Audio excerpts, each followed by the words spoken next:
In the spring of 1591, a woman named Agnes Sampson stood in front of King James VI of Scotland. She was a midwife, a healer, the kind of woman every village in Scotland had, the one you went to when your child had a fever, when your wife couldn't sleep, when your father's wound wouldn't close.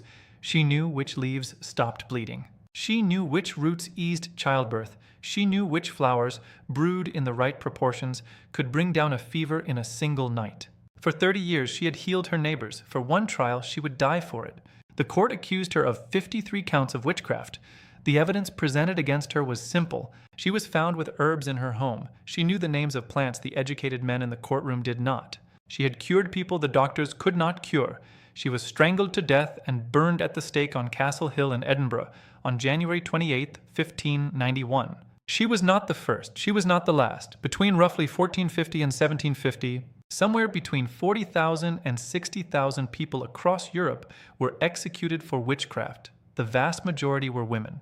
And the vast majority of them shared one thing in common. They knew about plants. Welcome back to Lost Garden Knowledge, the channel where we dig up the plant wisdom history forgot. This is not a happy video. This is the story of what happened when humans decided that some kinds of knowledge were too dangerous to allow. When the act of understanding plants, really understanding them, became something you could be punished for, tortured for, killed for. For most of human history, the people who knew the most about plants were not doctors. They were not professors. They were not scientists. They were women. They were peasants. They were the elderly. They were the ones who lived close to the land, who had inherited generation after generation an enormous body of knowledge about which leaves healed and which ones killed. They were the closest thing most people had to medical care, and for thousands of years their knowledge was respected, sought after, necessary. And then, almost overnight in historical terms, that knowledge became a death sentence. Over the next hour, we're going to walk through the dark history of medicinal plants. We're going to meet the healers and the herbalists. We're going to learn what they actually knew, what plants they used, what real pharmacology lay beneath their so-called superstition. And we're going to find out exactly how and why an entire civilization decided to destroy them. This is the story of the plant knowledge that was burned. Chapter 1. The Original Healers. To understand what was lost, you have to understand what existed. Long before there were hospitals, long before there were pharmacies, there were healers, and almost everywhere on Earth they followed the same pattern. In Mesopotamia, 5,000 years ago, clay tablets describe healers using over 250 plants. Willow bark for pain, opium poppy for sleep, garlic for infections. The cuneiform texts list specific recipes and dosages. This was not folklore, this was pharmacology, written down in the oldest writing system humanity ever invented. In ancient Egypt, the Ebers Papyrus, written around 1550 BC, contains over 700 plant-based remedies. Aloe for burns, castor oil for digestion, fennel for infections, mint for stomach pain. The Egyptian healers understood the difference between a poultice and a tincture. In India, the Ayurvedic tradition cataloged thousands of medicinal plants over 3 millennia. Turmeric, ashwagandha, neem, holy basil. The Indian healers built one of the most sophisticated systems of plant medicine in human history, integrating diet, herbs, and spiritual practice. In China, the Shenong Ben Cao Jing, the foundational text of Chinese medicine, described 365 plants and their uses. The peoples of the Amazon developed cures for parasites, infections, and snake bites that modern science is only now beginning to study. The Aztecs alone are estimated to have used over 3,000 medicinal plants. The Inca knew how to chew coca to prevent altitude sickness.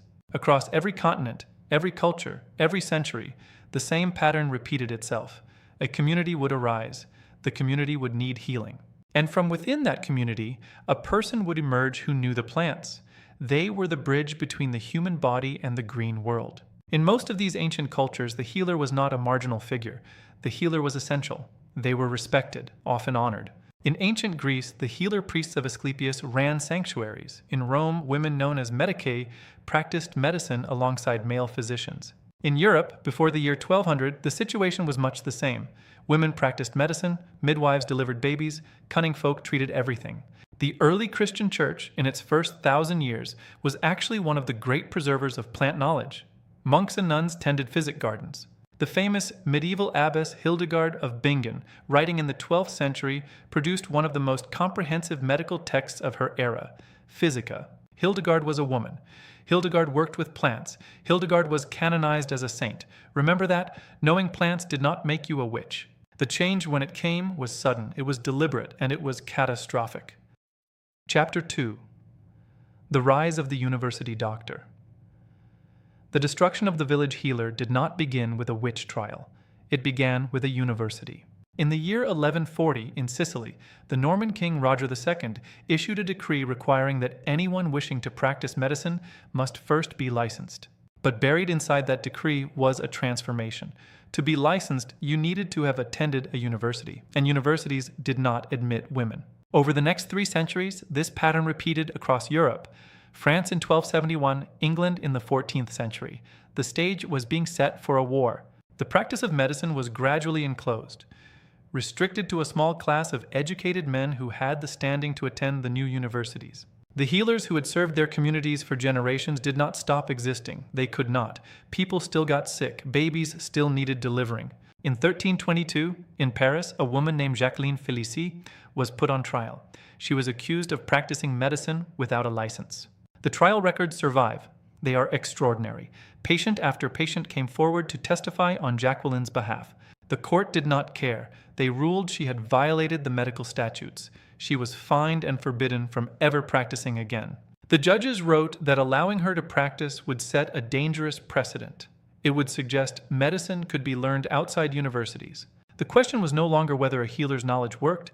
The question was whether the healer had permission. By 1400, an entire underground economy of healing had developed. They served the vast majority of the population because they were the only care people had. Chapter 3. The Document That Lit the Pyres. On December 5, 1484, Pope Innocent VIII issued a papal bull called Summis Desiderantes Affectibus. It commanded local clergy and secular authorities to cooperate with them under threat of excommunication. It declared that witchcraft was real. Among them was this: witches blight the fruits of trees, the grapes of vines, and the herbs of meadows. 2 years later, they published Malleus Maleficarum, the Hammer of Witches, a manual for witch hunters that became one of the most printed books in Europe. It was obsessed with women. It declared them inherently more susceptible to witchcraft. It estimated witches outnumbered male sorcerers by 100 to 1. But the Malleus did something even more specific. It declared that any woman who could cure illnesses without training was drawing power from the devil. Midwives were suspect. Women who knew about plants, herbs, and ointments were the most dangerous witches of all. The witch hunts began immediately. What followed was one of the most sustained campaigns of mass persecution in European history. The numbers are staggering. In Germany alone, the epicenter, historians estimate between 25,000 and 30,000 people were executed. Entire villages lost dozens of women. In France, thousands died. In Scotland, 2,500, including Agnes Sampson. Total death toll between 40 and 60,000 people. Roughly 80% were women, and in trial after trial, the pattern repeats. The accused was a healer. The evidence against her was plants. Chapter 4. The Witch's Garden. What they actually grew. So what plants were these women using? This is where the story takes a turn that almost no one expects. Because the European witch hunters were not entirely wrong about one thing. The cunning women of medieval and early modern Europe really were using extraordinarily powerful plants. Plants that could induce hallucinations. Plants that could ease the agonies of childbirth. Plants that could end a pregnancy. Plants that could kill an enemy or save a dying child. The witches really did have a garden. It just wasn't a demonic one. It was a pharmacy. Let's walk through it. The first plant in the witch's garden was mandrake, Mandragora officinarum, the same root we encountered in the Forbidden Plants video. The screaming root of Mesopotamian legend. By the medieval period, mandrake had become deeply integrated into European herbalism. Mandrake contains powerful tropane alkaloids, hyoscyamine, scopolamine, atropine. In carefully measured doses, it functions as a sedative, a painkiller, and anesthetic. Medieval surgeons used it to render patients unconscious before operations. Midwives used it to ease the pain of difficult births. The second plant was henbane, Hyoscyamus niger, a foul-smelling herb with sticky leaves and pale veined flowers that look almost like the eye of something sick. Henbane contains the same tropane alkaloids as mandrake, but in a different ratio. It produces deeper hallucinations, more profound sedation, and a stronger sense of dissociation from the body. Cunning women used henbane for tooth extractions, for severe pain, for sleeplessness. For the treatment of asthma and respiratory conditions, the compounds in henbane are still used today in modern medicine. Scopolamine patches for motion sickness contain a derivative of the same alkaloids found in henbane leaves. The witch hunters declared it a tool of the devil. The third plant was belladonna, Atropa belladonna, deadly nightshade, beautiful dark berries that look like black grapes. Capable in the wrong dose of stopping a human heart, but in the right dose, and the cunning women knew the right dose, belladonna was a powerful medicine. It was used to treat muscle spasms, to dilate the pupils for eye examinations, to calm the convulsions of nervous disorders, to reduce fevers. The active compound, atropine, is on the World Health Organization's list of essential medicines today. The witch hunters declared it a tool of the devil, often under torture, to applying a strange greenish salve to their bodies before flying through the night to attend the witch's Sabbath.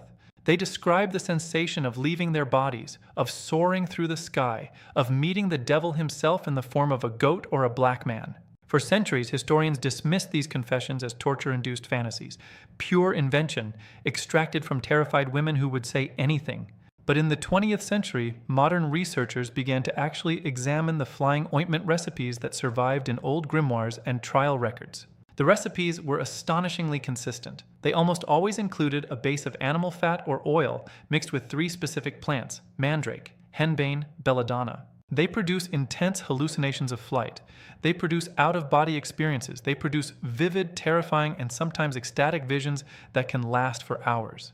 The witches were not lying about the flying. They were experiencing real pharmacological effects from real chemical compounds. The cunning women of medieval Europe had stumbled onto one of the most powerful classes of psychoactive drugs in the natural world. This was not superstition. This was pharmacology so sophisticated that modern science took 4 centuries to catch up. Cunning women across Europe specialized in what we would now call reproductive medicine. They knew which plants induced menstruation, which plants prevented pregnancy, which plants ended pregnancy, which plants eased labor, which plants stopped postpartum bleeding, which plants brought in milk for nursing mothers. The list of plants they used is long. Pennyroyal, a member of the mint family, used for centuries to induce menstruation and terminate early pregnancies. The active compound pulegone is a known abortifacient, tansy, a bright yellow flowering herb used for the same purpose. Its essential oils contain thujone, a powerful uterine stimulant, rue, a bitter Mediterranean herb mentioned by Greek physicians as far back as Dioscorides, used for fertility control and menstrual regulation, savin, a juniper species so effective at terminating pregnancy that it was specifically named in medieval legal codes. Mugwort, used to bring on delayed menstruation, to ease childbirth, and to expel the placenta after delivery. Black cohosh, used by Native American healers and adopted by European herbalists for the regulation of women's cycles. The cunning women were experts in this knowledge. They had to be. There were no obstetricians in medieval villages. If a peasant woman needed help, she went to the herb wife. And this is the knowledge that the new medical establishment, and the church that supported it, most wanted to destroy. Because controlling women's reproduction was, in a very real sense, what the war on the witches was about. The church taught that procreation was a sacred duty, that sex existed only within marriage and only for the purpose of producing children, that any plant, any practice, any knowledge that allowed women to control their own fertility was a violation of divine law. The witch hunts coincided exactly with the rise of professional male obstetrics. As midwives were burned, university-trained male physicians began taking over childbirth. By the 1700s, the herbal contraceptive knowledge that had been passed from grandmother to granddaughter for 2,000 years had been almost entirely erased. It would not be rediscovered until the 20th century, and even then only partially. The witch hunts were many things. But they were also, fundamentally, a transfer of medical authority from women to men, from peasants to professionals, from the village to the university, and the bodies that paid the price for that transfer were burned in town squares across Europe for 2.5 centuries. Chapter 5. How a trial actually worked. To understand the horror of the witch hunts, you have to understand what actually happened in the trials. The process usually began with an accusation. A neighbor's cow had died. A child had fallen sick. A crop had failed. Someone decided the misfortune was not natural, that it had been caused by a curse, and the curse, they decided, had come from the local healer. Often the accuser was someone who had asked the healer for help. Sometimes it was a personal enemy, Sometimes it was a debtor trying to escape repayment, sometimes the family of a patient who had died despite the healer's care. The accusation was made. The healer was arrested. What happened next varied by region, but the broad pattern across most of Europe was terrifyingly similar. Bundles of herbs hanging in the kitchen, jars of dried leaves, small bottles of tinctures, pots of ointment, a mortar and pestle stained with green residue, a garden out back containing mandrake, henbane, or belladonna. In trial after trial, the prosecution would present these items to the court as proof of witchcraft. The mere possession of the cunning woman's tools of trade became evidence of guilt. The accused's neighbors were then interviewed. Anyone treated by her was asked to testify. Anyone who held a grudge was given the opportunity to settle scores.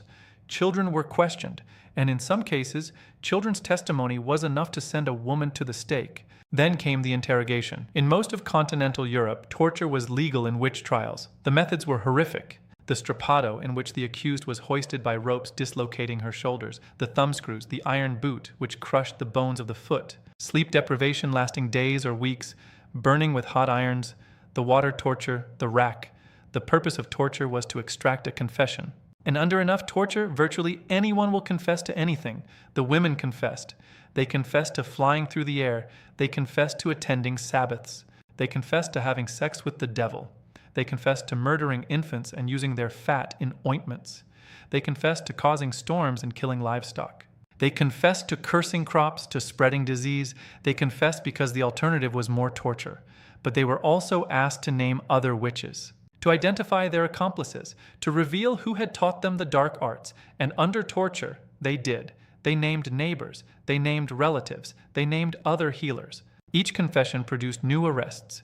Each new arrest produced new confessions. The witch hunts spread like a wildfire, each accusation feeding the next. After the confession came the verdict. After the verdict came the sentence. The most common method of execution in continental Europe was burning at the stake. The condemned was led to the place of execution, usually a hill outside the town or a public square. She was tied to a wooden post. Wood and straw were piled around her feet. The fire was lit. In some regions, the accused was strangled first as a small mercy. In others, she was burned alive. Witnesses described the screams. They described the smell. They described the way crowds gathered to watch, sometimes bringing food, sometimes celebrating. In England, witches were typically hanged. The famous Salem witch trials of 1692, in which 19 people were executed by hanging and one man was pressed to death with stones, were actually small in scale. We have records, we have names, we have stories. A woman named Walpurga Hausmannen was burned in Bavaria in 1587. She was a midwife for 19 years. Under torture, she confessed to using ointments to kill infants. The confession was almost certainly false, but the herbs in her satchel were real, and they were enough. A woman named Temple Annika was burned in 1663 in Brunswick. She was a healer who treated thousands. The trial transcript records her testimony about the plants she used. The transcript reads like a pharmacology textbook. Modern readers can identify nearly every plant she names. Most are still in use today. A woman named Merga Bien was burned in Fulda in 1603. She was wealthy and educated. She knew herbs. She was pregnant at the time. They burned her anyway. These were not isolated cases. Multiply them by 60,000. Spread them across 2.5 centuries. Imagine the smoke rising over towns from Spain to Sweden. Decade after decade after decade. This was the cost of plant knowledge in early modern Europe. Chapter 6, Beyond Europe, Persecution Around the World. The European witch hunts are the most famous campaign against healers, but they were not the only one. Across the world, the same pattern keeps appearing. A traditional healer, a challenge to the establishment, a campaign of suppression, a loss of plant knowledge. In Mexico, beginning in the 16th century, Spanish missionaries waged a war on healers known as curanderos. The Aztec medical tradition was one of the most sophisticated. Aztec healers used over 3,000 plants, organized into a coherent system. Their knowledge was recorded in beautifully illustrated codices.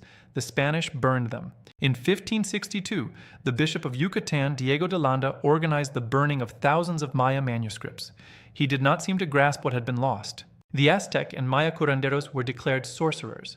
Their plants, including peyote and morning glory, were banned by the Spanish Inquisition. Healers were imprisoned. A medical tradition 5,000 years in the making was, within a single century, driven underground. In North America, the persecution continued for far longer. Throughout the 19th and 20th centuries, the US and Canadian governments systematically suppressed Native American medicinal practices. The Sundance was banned in 1883. Traditional healers were arrested, children were taken to residential schools, and forbidden from learning the plant knowledge of their ancestors. The result was cultural amnesia. Plant knowledge passed down for thousands of years was lost in 2 or 3 generations. It is one of the great unrecorded extinctions of human knowledge. In Africa, European colonial powers waged similar wars on healers throughout the 19th and 20th centuries. Sangomas and Muti practitioners were dismissed as witch doctors. Their plants were dismissed as superstition. Patients were told European medicine was the only legitimate option. Colonial governments passed witchcraft suppression acts. Healers who served their communities for generations found themselves on the wrong side of imported laws. Many African plants have since been discovered by pharma. The rosy periwinkle of Madagascar, used for diabetes, became the source of vincristine, chemotherapy drugs that revolutionized cancer treatment in the 1960s. Healers received nothing. In China, traditional medicine survived due to its scale, but during the Cultural Revolution, practitioners were attacked as feudal remnants. Herbalists were sent to camps. Ancient medical texts were burned. It survived only because Mao Zedong decided traditional medicine could be useful for the rural population. He ordered its preservation. In Australia, Aboriginal plant knowledge was suppressed for over 2 centuries. Bush tucker traditions were dismissed by Europeans as primitive. Children were taken. Ethnobotanists are racing against time to record what remains. It is the same story on every continent, a campaign of suppression, a loss of knowledge. Chapter 7. The Slow Death of the Village Healer. The witch hunts in Europe gradually came to an end in the 18th century. The Enlightenment had arrived. Reason was triumphant. The educated classes began to view the witch hunts as an embarrassment, a relic of a dark and superstitious past. But here is what almost no one talks about. The end of the witch hunts did not mean the rehabilitation of the village healer. It did not mean the return of plant knowledge. Persecution simply changed form. By the 1800s, suppression happened through medical associations. Professional organizations rose to power. They had one goal: to be the sole legitimate authority. And they had one consistent enemy: the unlicensed practitioner, the herbalist, the midwife, the folk healer, anyone who claimed to heal without the proper credentials. The medical associations lobbied for licensing laws. They pushed for criminal penalties. They funded smear campaigns classifying traditional remedies as quackery. In the U.S., the Flexner Report of 1910 recommended closing nearly half of American medical schools. Most that closed taught alternative or traditional approaches. Schools that taught herbalism, homeopathy, and naturopathy were systematically shut down. By the 1920s, the U.S. had essentially one model: conventional pharmaceutical medicine. Traditional healers did not vanish, but they were pushed to the margins. They became things to be embarrassed about, consulted only when official doctors failed. The midwife was replaced by the obstetrician. The herbalist was replaced by the pharmacist. The cunning woman was replaced by the children's storybook witch. The cultural memory of her real-world counterpart distorted into pure cartoon, and the plants, they disappeared from the official pharmacopoeias. In 1820, the U.S. pharmacopoeia contained over 600 plant remedies. By 1970, that number had fallen to fewer than 50. The compounds were not gone. Many had been isolated and patented: aspirin from willow bark, digitalis from foxglove, morphine from opium poppy, atropine from belladonna. Hundreds of modern medicines trace their origins directly to the plants village healers used, but the plants themselves were gone from official medicine. What was once knowledge held in every village was now held only in laboratories and owned by corporations. The village healer had been quietly extinguished, not by fire, but by being forgotten. In Africa, European colonial powers waged similar wars on healers throughout the 19th and 20th centuries. Sangomas and Muti practitioners were dismissed as witch doctors. Their plants were dismissed as superstition. Patients were told European medicine was the only legitimate option.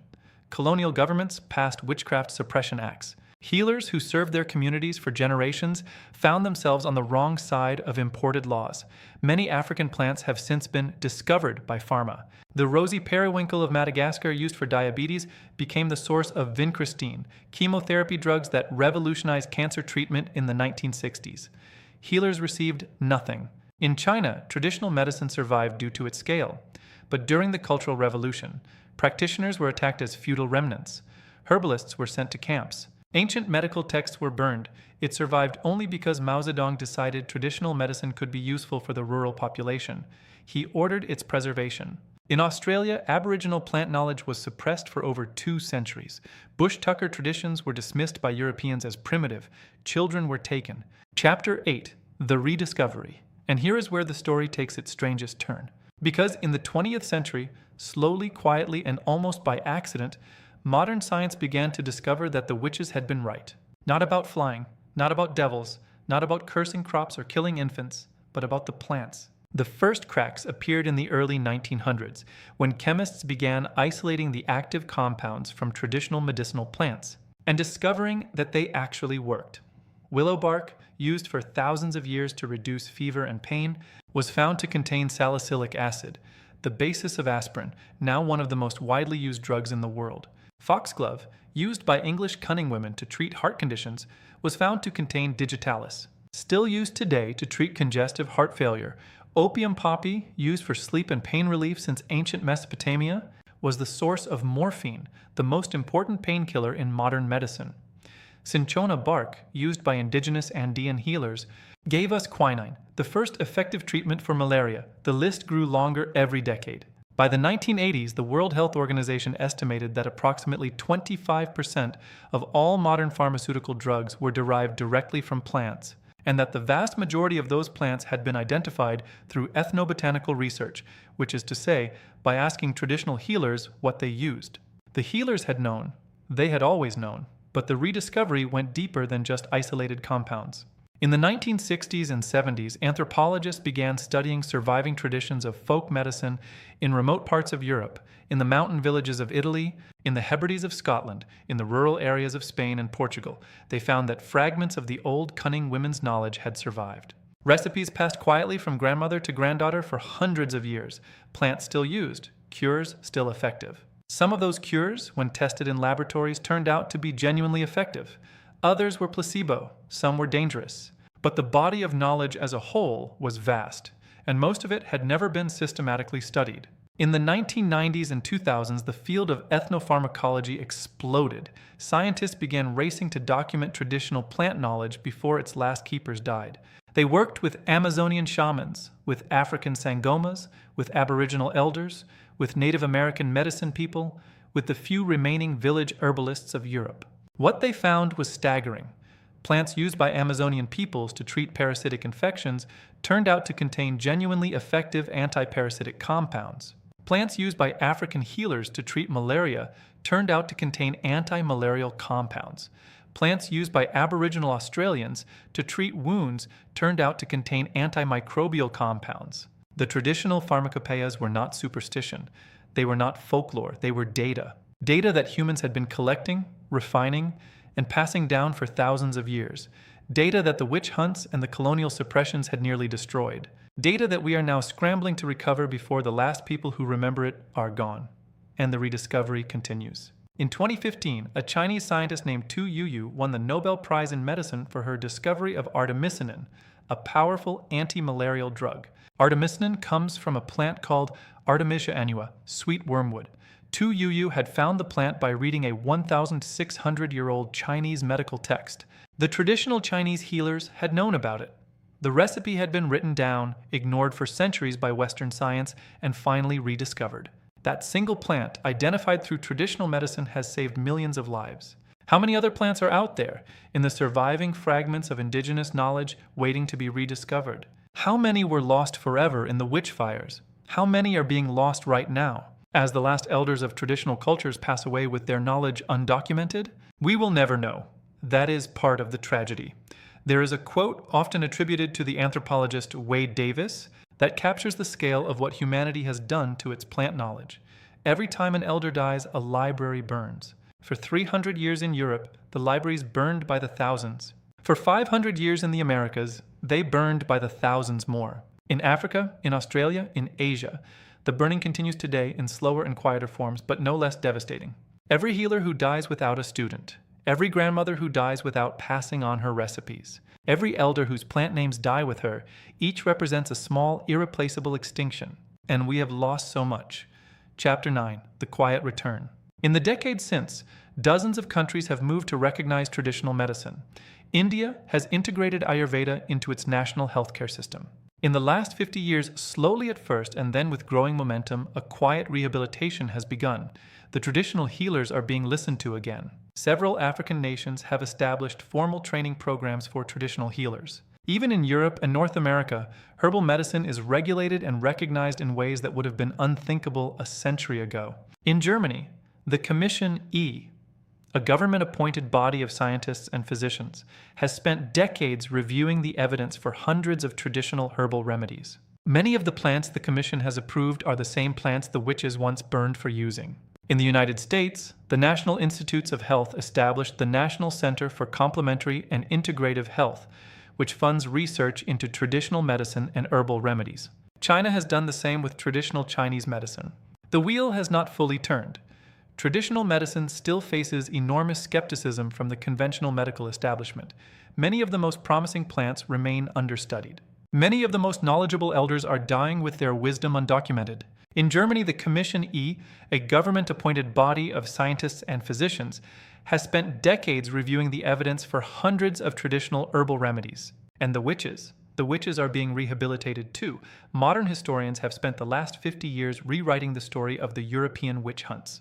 The accused are no longer dismissed as deluded peasants or villainous heretics. They are being recognized for what most of them actually were: healers, midwives, women trying to serve their communities the only way they knew how. In recent years, multiple European cities and nations have issued formal apologies for their witch trials. Scotland is currently considering a national pardon for the thousands of women executed under its 1563 Witchcraft Act. Norway has built a memorial to the 77 people burned in the Vardø witch trials of the 17th century.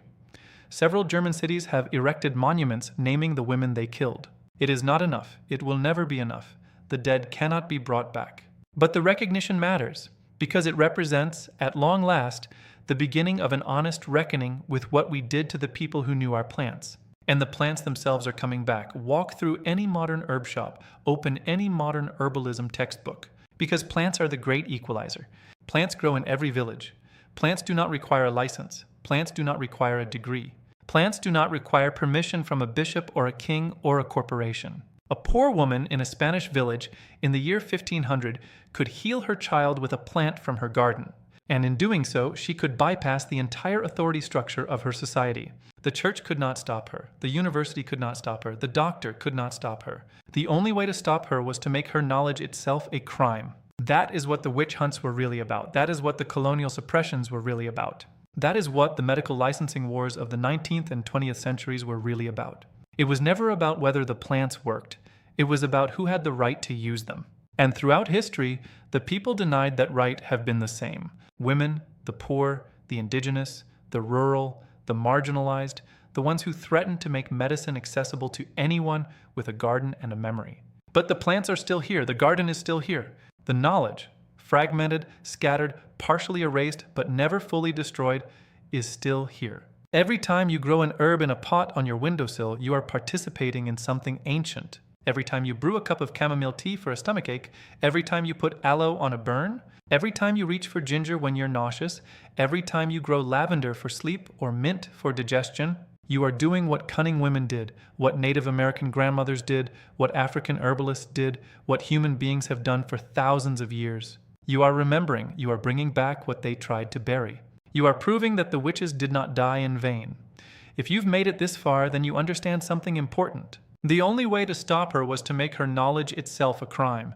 That is what the witch hunts were really about. That is what the colonial suppressions were really about. That is what the medical licensing wars of the 19th and 20th centuries were really about. It was never about whether the plants worked. It was about who had the right to use them. And throughout history, the people denied that right have been the same.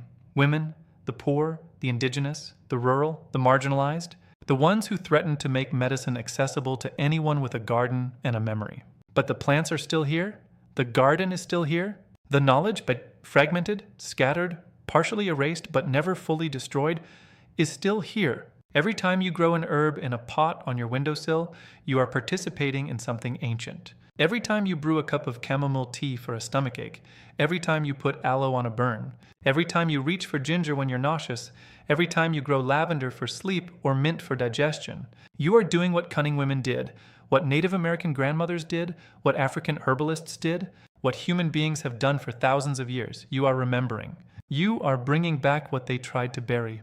You are proving that the witches did not die in vain. If you've made it this far, then you understand something important. You understand that this history matters, that the people who were killed for knowing plants deserve to be remembered, that the knowledge they died to preserve deserves to be carried forward. So here's what I want you to do. Drop a comment below and tell me, what plant grows in your home or your garden? What did your grandmother teach you about it? What do you wish you knew that nobody ever taught you? I read every comment, and the stories that come from this community are some of the most moving things I encounter all week. If you found this video meaningful, hit the like button. It helps the channel reach more people who care about this history. And subscribe, because next week, we're diving into the surviving plant traditions of modern Europe, the cunning folk who never disappeared, the recipes that were passed down in secret, the herb wives still practicing today in quiet corners of the continent, carrying forward what their grandmothers refused to forget. Until then, tend your garden, learn the names, pass the knowledge on.